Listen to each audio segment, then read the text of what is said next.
बमबाज का राजदार, IS 227 का mysterious किरदार,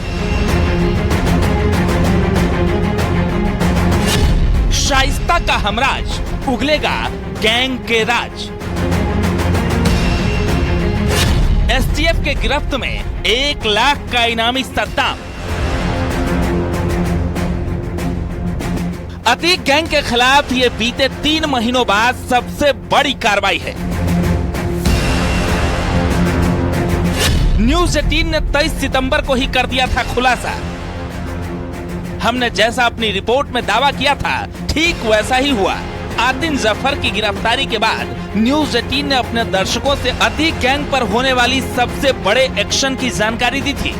आज 5 दिन बाद ठीक वैसा ही हुआ और STF ने दिल्ली से 1 लाख के इनामी सद्दाम को गिरफ्तार कर लिया।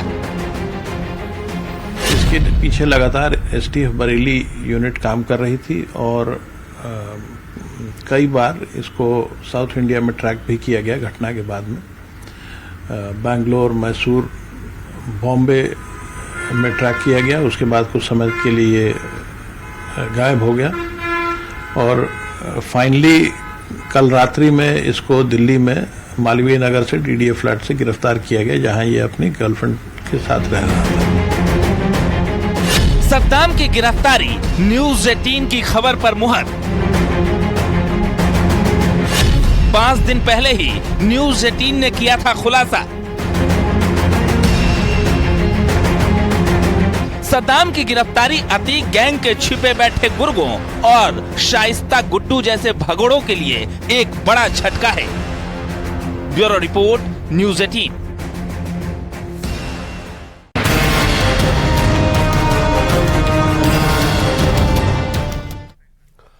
अतीक गैंग पर STF के एक्शन का पार्ट 2 शुरू हो चुका है। इसकी शुरुआत हुई है 1 लाख के इनामी सद्दाम की गिरफ्तारी से। अशरफ के साले को STF की बरेली यूनिट ने दिल्ली से गिरफ्तार कर लिया है।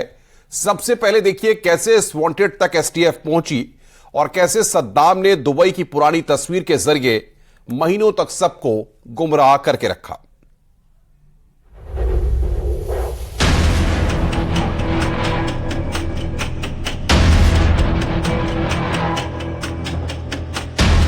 दुबई में अतीक का काला कारोबार फैलाने वाला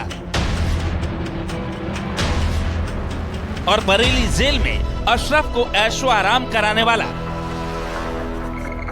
शूटर्स की जेल में अवैध एंट्री करवाने वाला सद्दाम अब कानून की कैद में है। 1 लाख रुपए का इनामी सद्दाम 6 मार्च 2023 से फरार था। इससे पहले एक बर्थडे पार्टी में अपने साथी को केक खिलाते सद्दाम का वीडियो सामने आया था।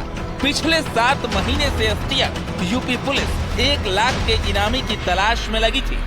अतीक अहमद के भाई अशरफ का साला सद्दाम दिल्ली से गिरफ्तार हो गया है। यह गिरफ्तारी उत्तर प्रदेश के STF के द्वारा हुई है और दिल्ली के जो साउथ दिल्ली का इलाका जो है, उस साउथ दिल्ली इलाके में मालवीय नगर इलाके से उसकी गिरफ्तारी हुई है। सद्दाम की गिरफ्तारी के साथ ही चौंकाने वाले खुलासे होने लगे हैं, जिसमें सबसे बड़ा खुलासा है उसके दुबई कनेक्शन का।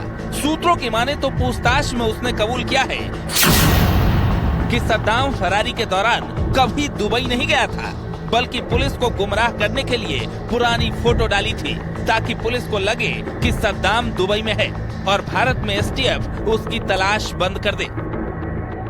ये बात बिल्कुल कंफर्म नहीं हुई कि ये कहीं बाहर फरार हुआ था, किसी फॉरेन कंट्री में गया था, लेकिन साउथ इंडिया में बॉम्बे में रहने की उसकी जानकारी हमें प्राप्त हुई थी। इंट्रोगेशन भी हो रहा है, इंट्रोगेशन से भी काफी कुछ जानकारी मिलने की संभावना है। हालांकि इस वांटेड की तलाश STF ने नहीं छोड़ी। फिर वो वक्त भी करीब आया जब ट्रैप बिछाकर सद्दाम को गिरफ्तार कर लिया गया। उमेश पाल हत्याकांड मामले में सद्दाम का नाम और उसका रोल जब सामने आया, उसके बाद सद्दाम उत्तर प्रदेश छोड़कर फरार हो गया। फरार होने के बाद वो सीधे कर्नाटक पहुंचा। कर्नाटक में कुछ दिन समय बिताने के बाद फिर वो वापस लौट करके उत्तर प्रदेश आया और उत्तर प्रदेश में आने के बाद बरेली के खुशबू इनक्लेव में भी रहा। हालांकि खुशबू इनक्लेव में उसकी प्रेमिका भी रहती थी। उसके बाद वो वहां से निकलने के बाद वो फिर दिल्ली NCR में घूमने लगा और दिल्ली NCR के रहने के दौरान ही वो साउथ दिल्ली स्थित मालवीय नगर इलाके में आया। सद्दाम दिल्ली में मालवीय नगर में DDA के फ्लैट्स में रह रहा था। उमेश पाल की हत्या के बाद सद्दाम कर्नाटक फरार हो गया था। इससे पहले बरेली में खुशबू इनक्लेव में रहा 1 लाख के इनामी के पास से 2 मोबाइल फोन, 1 वर्ना कार बरामद की गई है। 24 फरवरी 2023 प्रयागराज, यानी वो दिन जब उमेश पाल की हत्या गोलियों और बम बरसाकर की गई थी। ऐसी वारदात जिसने प्रदेश ही नहीं पूरे देश में सनसनी फैलाई। जब एसटीएफ ने इसकी जांच शुरू की तो तार बरेली जेल में बंद अशरफ से जाकर जुड़े। उमेश पाल की हत्या की प्लानिंग भी बरेली सेंट्रल जेल में बनी थी। इसके लिए अब्दुल समद उर्फ सद्दाम ने शूटर्स की बरेली जेल में एंट्री करवाई थी, जिसके बाद इन शूटर्स ने अशरफ के साथ मिलकर साजिश रची। बरेली जेल से व्हाट्सएप पर कॉल की गई थी। प्रयागराज में पकड़े गए आरोपी के मोबाइल नंबर से इसकी पुष्टि हुई। 6 मार्च को बरेली में अशरफ, जेल अधिकारी, जेल कर्मचारी, सिपाही, सद्दाम और अन्य पर केस दर्ज हुआ था। अशरफ का साला सद्दाम अक्सर अपने सबसे खास दोस्त लाला गद्दी के साथ में बरेली जेल जाता था और वहां पर अपने बहनोई अशरफ से मुलाकात करता था। अगर 11 फरवरी की ये बात करें तो 11 फरवरी को अतीक अहमद का बेटा असद के साथ साथ कुल 9 लोग मुलाकात करने के लिए गए थे, जिसमें कि गुड्डू मुस्लिम, शूटर विजय उर्फ उस्मान चौधरी भी शामिल था। हालांकि अब देखिए जिस तरह से सद्दाम की गिरफ्तारी हुई है, आने वाले वक्त में इस मामले पर कई और परत दर परत राज खुलने बाकी हैं। फिलहाल इस मामले की तफ्तीश जारी है। अशरफ से शूटर्स ने मुलाकात की। उसके 13 दिन बाद 24 फरवरी को प्रयागराज में पुलिस सुरक्षा में उमेश पाल की हत्या कर दी गई और तभी से एसटीएफ सद्दाम को दिन रात तलाश रही थी, लेकिन उसे पकड़ना इतना आसान नहीं था। एसटीएफ को सद्दाम के दिल्ली में होने की खबर मिली थी। सूत्रों के मुताबिक 15 दिन की घेराबंदी और रेकी के बाद एसटीएफ को अहम खबर मिली। पता चला कि सद्दाम अपने फ्लैट से सिर्फ गर्लफ्रेंड अनम से मिलने के लिए निकलता है। अब एसटीएफ ने सद्दाम की गर्लफ्रेंड के ठिकानों के आसपास जाल बिछाना शुरू किया और जैसे ही सद्दाम गर्लफ्रेंड से मिलने आया, एसटीएफ ने उसे गिरफ्तार कर लिया। ये गैंग का बहुत ही इम्पोर्टेंट मेंबर रहा है। चूंकि अशरफ का सगा साला है, इसलिए इसको गैंग के अंदरूनी कार्यों की जानकारी है। जब अशरफ बरेली जेल में बंद था तो ये लगातार बरेली में रहकर, बरेली में एक फ्लैट किराए पर लेकर वहां रहता था और अशरफ के सारे काम देखा करता था। सद्दाम ने सभी शूटर्स को ले जा करके घटना के पहले बरेली जेल में अशरफ से मिलवाया था। अतीक गैंग का सबसे बड़ा राजदार गिरफ्तार होने के बाद एसटीएफ और गैंग दोनों में हलचल बढ़ गई है। एसटीएफ मोस्ट वांटेड शाइस्ता और गुड्डू मुस्लिम के ठिकानों का पता लगाने की कोशिश करेगी, तो अतीक गैंग के गुर्गे किसी तरह छिपकर अपनी जान बचाने की कोशिश में जुट गए हैं। Bureau report, news 18।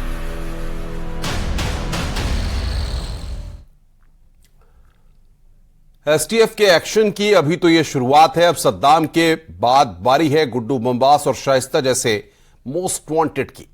सवाल उठता है कि क्या सद्दाम, गुड्डू और शाइस्ता के राज उगलेगा? क्या अतीक के भगोड़े अपने बिल से बाहर निकलेंगे या फिर कुछ इससे भी बड़ा करने वाली है उत्तर प्रदेश की स्पेशल टास्क फोर्स?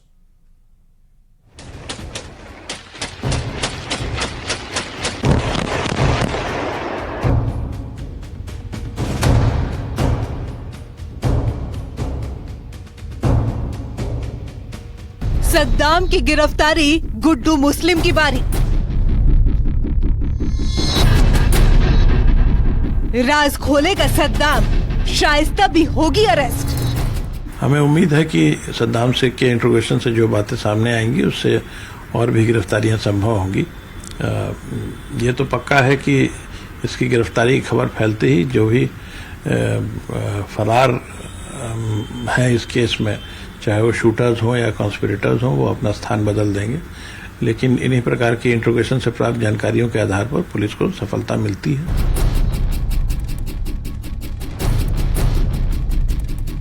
गुड्डू मुस्लिम 5 लाख का इनामी, शूटर साबिर 5 लाख का इनामी, शाइस्ता परवीन 50,000 की इनामी।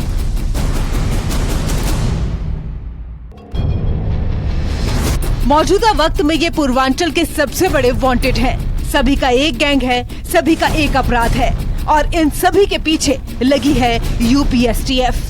सद्दाम की गिरफ्तारी के बाद इन सभी की गिरफ्तारी की अटकलें एक बार फिर तेज हो गई हैं। वजह है अतीक गैंग के हमराज का गिरफ्तार होना। गुड्डू मुस्लिम की गिरफ्तारी इसलिए भी अहम हो जाती है क्योंकि वो एक खुद ही खूंखार अपराधी है और बिना गैंग के भी अकेले बड़े अपराध को अंजाम देने में सक्षम है। गुड्डू मुस्लिम अतीक गैंग का बमबाज है। वो श्री प्रकाश शुक्ल जैसे डॉन के साथ भी रह चुका है। चलते चलते बम बनाने में माहिर 20 सालों से अतीक गैंग के साथ जुड़ा रहा। फिलहाल फरार और 5 लाख का इनामी है। एसटीएफ चीफ अमिताभ यश गुड्डू मुस्लिम को एक बेहद खूंखार अपराधी मानते हैं। क्या सद्दाम उगलेगा गुड्डू मुस्लिम का राज? क्या गुड्डू मुस्लिम के ठिकाने का पता मिल गया? फिलहाल एसटीएफ के सामने सबसे बड़ा सवाल उन अपराधियों को क्रैकडाउन करने का है जो उमेश पाल शूटआउट में सीधे तौर पर शामिल रहे हैं। इनमें कई शूटर्स भी शामिल हैं, जैसे कि गुड्डू मुस्लिम 5 लाख का इनामी, शूटर साबिर 5 लाख का इनामी, उस्मान छर्रा 5 लाख का इनामी, शाइस्ता परवीन 50,000 की इनामी। इनमें से अगर एक भी गिरफ्तारी या फिर एनकाउंटर होता है तो एसटीएफ के लिए ये बड़ी कामयाबी होगी। इन खूंखार अपराधियों के अलावा अतीक गैंग की वुमेन ब्रिगेड भी अब तक फरार चल रही है, जिसके पीछे पुलिस की तमाम टीमें लगी हुई हैं, जैसे कि शाइस्ता परवीन, अशरफ की बीवी जैनब, अतीक की बहन आयशा और अतीक की भांजियां उंजेला और मंतशा। ये पूरी महिला ब्रिगेड अभी वांटेड है, लेकिन सद्दाम की गिरफ्तारी के बाद इस गैंग को क्रैक डाउन करने की उम्मीद बढ़ी है। अगर सद्दाम ने एक भी राज उगला, एक भी कड़ी जुड़ी, तो अतीक गैंग के सभी भगोड़ों का अपने अंजाम तक पहुंचना तय है। Bureau report, news 18। रुक रहे हैं यहां पर एक ब्रेक के लिए। खबरों का सिलसिला लगातार जारी है।